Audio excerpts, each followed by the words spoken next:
Hatred is a powerful emotion that has shaped human history in countless ways.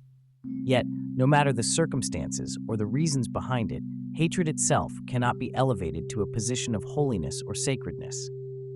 Throughout time, people have sometimes tried to justify hatred by cloaking it in religious or moral language. However, at its core, hatred undermines the very principles of compassion, understanding, and unity that are often celebrated as sacred.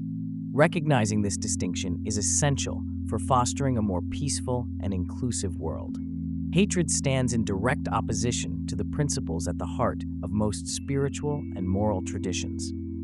These ideals often emphasize compassion, empathy, and understanding as essential virtues for personal growth and harmonious communities. When hatred takes root, it erodes our capacity to see the humanity in others and undermines the pursuit of peace and justice.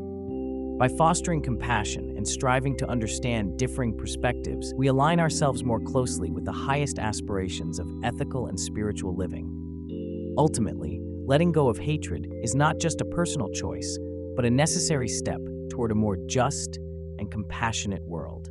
In reflecting on our shared journey, it becomes clear that rejecting hatred is essential for building a more harmonious and just world. Embracing empathy allows us to see the humanity in others, bridging divides and fostering understanding. When we choose compassion over prejudice, we create communities rooted in respect and dignity. By nurturing empathy in our daily lives, we lay the foundation for a future where justice and peace can truly flourish. I hope this information was helpful. It all begins with you. Thank you very much for watching.